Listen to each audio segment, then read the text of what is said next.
Spin him around. There they go.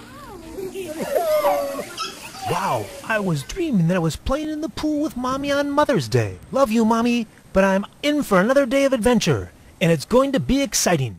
So, I'm off for a little tour of the Florida Everglades. They say the Everglades is just a huge river system with ponds and marshes and forests and swamps covering almost 11,000 square miles. It gets an average rainfall of 60 inches each year, with all of the water flowing from the middle of Florida to the 10,000 Islands area to the south and out to the ocean. When I arrived, I found lots of mangrove trees, seagrass and palm trees, and look at that big hemlock tree. In fact, the Everglades has the largest stand of seagrass prairie and the largest mangrove forest in this part of the world. What's that? Look at that, an alligator sunning himself in the water right behind me. Boy, is he big. He's got to be at least 8 foot long. Doesn't he look like a dinosaur? Well, they're pretty close because alligators and crocodiles have been around for over 100 million years. You know that? Alligators and crocodiles have goggles, too, for their eyes when they're underwater, kinda like the ones I had at the bottom of the ocean. Above water, they move their goggles back, and underwater, they move their goggles over their eyes for protection. Alligators, like snakes, are cold-blooded and need to sun themselves to warm up. I saw lots of alligators sunning themselves, some on logs, some on shore. One way to tell the difference between alligators and crocodiles is by the number of rows of scales on their back. Alligators have 8 rows of scale across their back, and the endangered crocodile only has 4 rows across.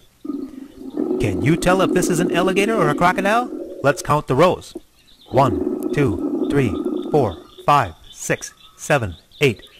That means this is an alligator. We even found this baby alligator out for a little swim.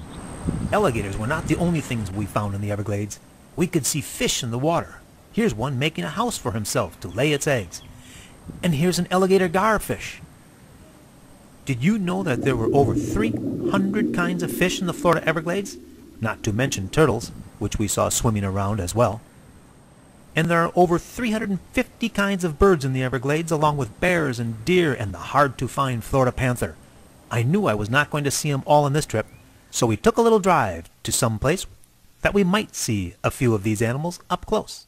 It's no wonder they call the Everglades the River of Grass. Look at all that grassland. We saw a lot of wildlife signs along the road, like this "Do not feed the alligators" sign. Wait, wasn't I almost fed to the alligators? Never mind. There was a system to detect wildlife and warn drivers to slow down, and a panther crossing area to make drivers slow down at night. Speaking of panthers, I think I may have spotted one. Let's take a look. I think he's right behind me. That's not a real panther. Panthers are actually endangered animals, and fewer than 100 panthers are still alive in Florida. I wish I was lucky enough to see a panther, but not this time, not on this trip. But here is one that has been released to the Everglades. Let's watch. Aren't they beautiful? Let's stop in and look at some of the other wildlife while we're here. Here is where they keep the snakes. Hope none got loose. This is a rattlesnake and is a friend to the Everglades. This is not a friend of the Everglades. It's a python and does not belong here.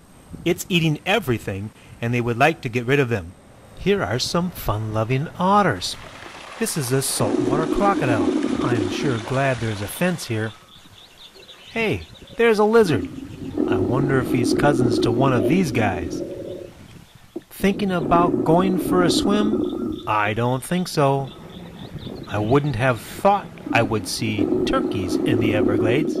Guess what I'm sneaking up on? Look at that powerful tail. Those are scales on its back. They shed their scales, but unlike the whole snake skin we found, they only shed one scale at a time. He has sensors all along his body and face to sense movement in the water. And he keeps his teeth for his whole life. If one breaks, he grows one back. He wants what? A goodbye kiss? On the way home, I stopped at the smallest post office in the country and dropped you a note. I hope you get it soon. See you the next time when I return to Margot for my last visit.